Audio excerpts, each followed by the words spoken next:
Pessoal, vamos finalizar aqui a nossa aula, pelo menos a parte teórica. Depois eu mostro uma ferramentinha com a implementação da priori, medidas, etc., para a gente extrair regras de associação, tá? Para fazer análise de associação. É, algumas outras variantes desse modelo clássico de estação de análise de associação, tá? Coloquei algumas categorias aqui que podem ser interessantes. A primeira é quando eu tenho dados, atributos binários simétricos, tá? O que significa atributo binário simétrico e o que a gente tinha até o momento? Até o momento a gente tinha um atributo binário assimétrico, tá? O que significa? Pegar aqui a minha base de dados, que a gente tinha utilizado para o exercício, tá? Eu tenho sim ou não, que é o equivalente a true ou false ou 0 ou 1, tá? Portanto, é binário, só tenho dois valores possíveis, tá? Verdadeiro ou falso, sim ou não, 0 ou 1, tá? Quando eu tenho esse tipo de atributo, tá? Binário, e só onde ocorre, só onde tem um valor true, positivo, sim, etc. Para mim importa, tá? A gente tem um atributo binário assimétrico, tá? E só o sim importou? Sim, a gente só fez a contabilidade do suporte aqui, ó, onde ocorreu o sim, a gente só fez a probabilidade de A e B, no caso, supondo que tem um 1 tem 7, não, A ser um 1 tem 7, B, contando só onde o sim ocorreu, assim por diante. Então a gente só considerou onde ocorreu aquele atributo numa determinada instância. Portanto, tem um atributo binário assimétrico, tá? Mas eu posso ter também o atributo binário simétrico, onde ambos são importantes. Eu quero tanto que contabilizar a presença quanto a ausência, tá? Bom, onde que eu usaria isso daí, tá? Porque a gente só tem até então a regra, se o usuário compra isso, ele também compra aquilo, tá? Se eu quisesse ter a regra, quando o usuário não compra isso, ele compra isso, ou quando ele não gosta disso, ele gosta disso, poderia ser uma boa opção. Lembrando que aí o número de regras pode subir pra caramba, então tome cuidado, né? Porque se você pensar nas transações do mercado, o que não ocorre é muito maior do que ocorre, tá? Até por isso que o algoritmo a priori clássico ele só considera o que ocorre. Se eu começar a considerar fazer regra para aquilo que não ocorre, o negócio explode. Mas pode ser interessante dependendo da aplicação, tá? Então, por exemplo, se o usuário não gosta de High School Musical, então ele gosta de futebol, tá? Regra meramente ilustrativa, tá? Só para ilustrar um ponto aqui. Bom, o que a gente pode fazer, tá, para extrair esse tipo de regra? Bom, eu posso considerar um algoritmo à parte para isso, né? O próprio algoritmo, a mineração, extração de item set já considera a ausência também durante o seu processo, tá? Que aí se conseguiria, por exemplo, A e não B, por exemplo, eu posso gerar tanto item sets com A e não A, B e não B e assim por diante. Depois a combinação fica da mesma forma que a gente viu até este momento, tá? Lembrando que na combinação não posso ter B e não B ao mesmo tempo, só tomar esse cuidado. Ou ainda eu posso fazer uma conversão de bases, tá? De forma a facilitar a aplicação do algoritmo a priori, tá? Por exemplo, a gente tem um atributo aqui que seriam opções, tá? Opções que o cara colocou num formulário, como se eu tivesse ou quisesse fazer análise de questionários aí, tá? Eu quero saber, ó, quando o cara marca essa opção, ele marca outra, ou quando ele marca essa, ele não marca outra opção. Bom, algo do tipo, tá? E o que a gente pode fazer? A gente pode pegar essa base, tá? Onde eu tenho só onde o cara marcou e se ele marcou a opção, né, assinalou, marquei com 1, se ele não assinalou, marquei com 0. Só que nessa situação, né, ele só vai contabilizar o a priori tradicional, só contabiliza quando aparecem as duas, né? Quando aparece uma e não aparece a outra, por exemplo, não contabiliza. E aí o que eu posso destrinchar? Em vez de ter só um atributo opção 1, eu coloco atributo opção 1 sim, tá? Atributo opção 1 não. E a hora que ocorreu o sim, né, eu marco com 1. A hora que ocorreu o não, que seria o 0, eu venho no não e marco com 1 no lugar do não, como se tivesse ocorrido o não ali, tá? E perceba que a partir de agora eu consigo contabilizar ocorrências de quando o cara não marcou a opção 1, ele marca a opção 2, por exemplo, que foi essa situação aqui, tá? Quando ele não marca a opção 2, ele marca a opção 1, que foi esse exemplo aqui. Quando ele marca 1, ele não marca 2, e assim por diante, tá? Então agora eu posso aplicar o algoritmo a priori tradicional para minerar esse tipo de base aqui, tá? Quando eu tenho atributos categóricos, a mesma coisa, né? Então, obviamente eu não quero extrair regra de associação de loiro, qual a cor do cabelo implica no ensino da pessoa, longe de mim querer fazer isso, mas só para ilustrar que eu tenho atributos categóricos, né, composto por uma série de nomes, e eu posso aplicar a regra para tentar obter relações entre determinados atributos. Aí pode ser ensino fundamental, qual que é o tipo de ensino, emprego, renda, se a renda for discretizada, né, classe A, classe B, classe C, enfim, para tentar obter algum tipo de associação. Eu posso quebrar esses atributos categóricos também em vários atributos binários, tá? Na qual, quando ocorre, eu marco o valor 1, quando não ocorre, eu marco o valor 0. Então, por exemplo, primeira instância, né? Ou melhor, o atributo aqui é cabelo. Quais são as possíveis cores de cabelo que eu tenho? É loiro, caju, preto, tá? Então, eu crio um atributo aqui, uma entrada, um item na minha base de dados. Cabelo loiro, cabelo caju, cabelo preto. E aí, por exemplo, onde ocorre loiro, eu venho aqui e marco 1 para o loiro, 0 para os demais. Esse daqui é a caju, então eu vou na coluna caju, marco 1 para ele e 0 para as demais. Tá? E aqui no nível de ensino, a mesma coisa, né? Eu tenho ensino fundamental, médio e superior. Então, nível fundamental, ou nível de ensino fundamental, né? Nível de ensino médio, nível de ensino superior. Onde ocorre o atributo fundamental, vem aqui e marco 1 e 0 para as demais. Ocorreu médio, 1 no médio, 0 para os demais. E assim por diante. E agora eu consigo fazer associações entre os itens. Por exemplo, eu quero contabilizar quantas vezes ocorre cabelo loiro e ensino fundamental. Exemplo meramente ilustrativo novamente. Tá? Eu venho aqui e faço a contabilização. Consigo contar agora, calcular o suporte, confiança, enfim, todas as medidas de regras de associação que a gente já viu. Tá? Quando eu tenho atributo contínuo, tá? Tipo idade, salário, altura, etc. Tá? O comum, nesse caso, é a gente transformar esse atributo em categórico e aí fazer aquela conversão de categórico para binário que a gente viu. Então, por exemplo, idade. Eu discretizo esse atributo idade, né? Discretizar é transformar em valores discretos, ou seja, um conjunto finito ou pré-definido de valores. Eu estabeleço algumas faixas, falo, ó, de 18 a... Deixa eu ver onde é que começa o meu idoso aqui. De 18 a 55 é adulto. 55 para frente é idoso, tá? Até 18 é jovem, tá? Então, todas as idades que ficam até 18 ficam jovens. Entre 18 e 55 adulto, né, ó, 50 adulto, 23 adulto, 70 idoso, 72. Então, a gente estabelece algumas faixas de valores e mapeio para um conjunto discreto de atributos. Aqui a altura é a mesma coisa, tá? Que eu mapeio em anão, baixo, médio e alto, né? E aí a gente define quais que são os que eu considero como alto, o que eu considero como anão, o que eu considero como médio, enfim. Aí eu vou ter uma base de atributos categórica e eu posso binarizar essa base aqui da mesma forma como a gente fez no exemplo anterior, ok? Bom, quando eu tenho atributos multidimensionais, né, o que significa? Quando eu tenho conjuntos de dados armazenados em diferentes data warehouses, data marts, etc., tá?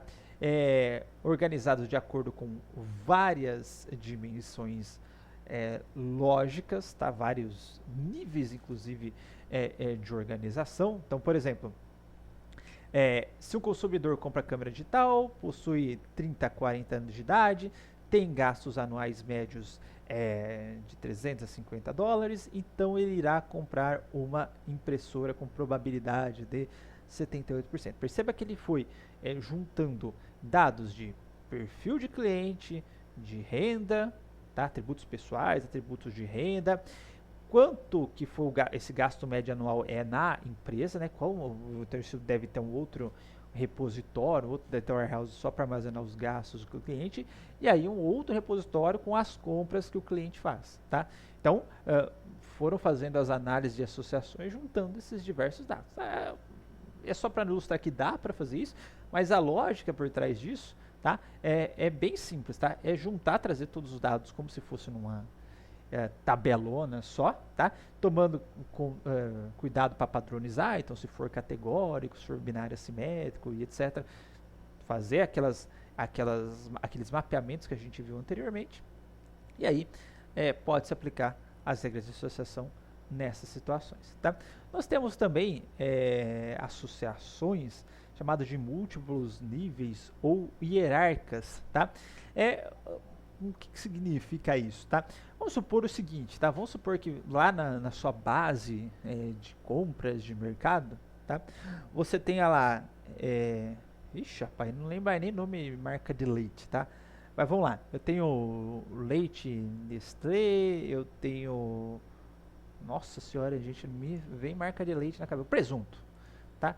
Tem lá, presunto Sadia, presunto Perdigão, presunto da Seara, presunto da Aurora, presunto, vamos supor que a Marba faz presunto também, da Marba, presunto caseiro, presunto de não sei o que tem, então, ou seja, eu tenho um item e tenho a marca associada com o item, tá? Então, normalmente na transação do mercado vem essa associação produto, tracinho, marca, como se fosse um item particular. Então, na minha base já, o cara comprou presunto Sadia, depois ele comprou presunto Aurora, depois ele comprou presunto Perdigão, e assim por diante, tá?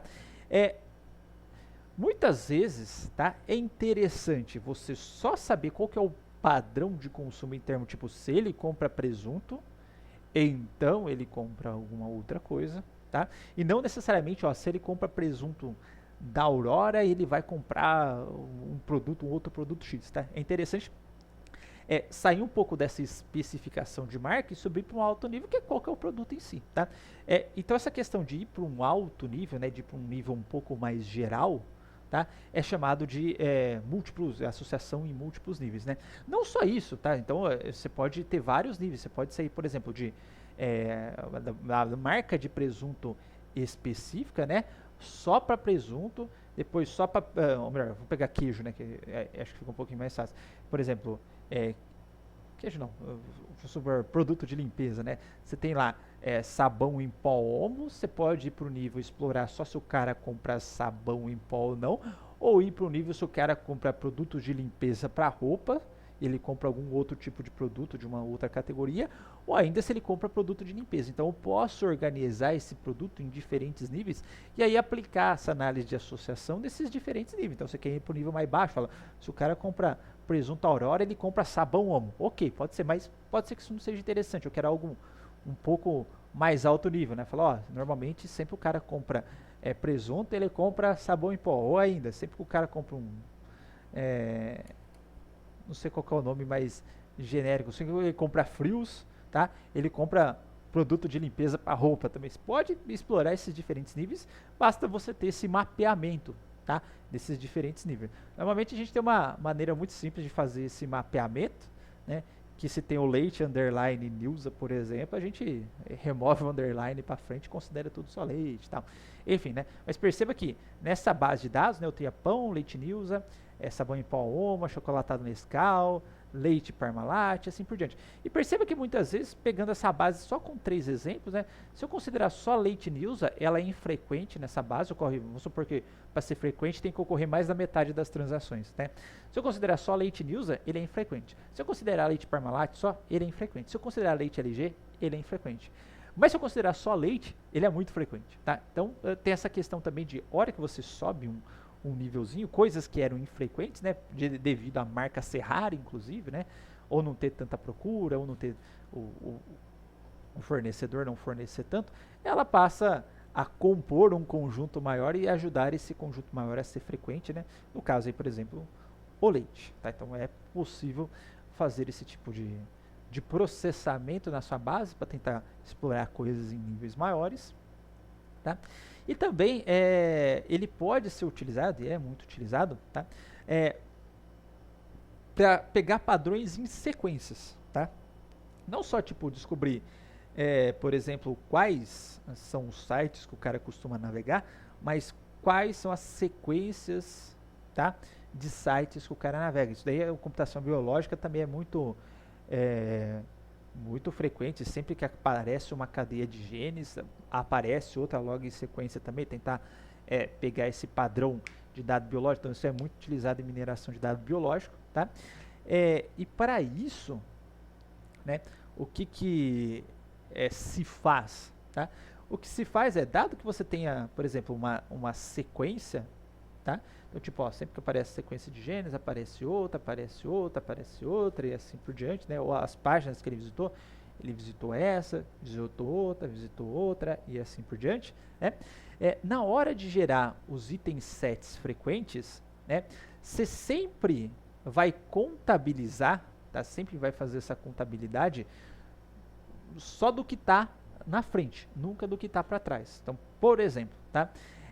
O AB tá? Temos aqui, ó, só o A, né? Quantas vezes ele ocorreu? Então, 1, 2, 3. O suporte dele é 3.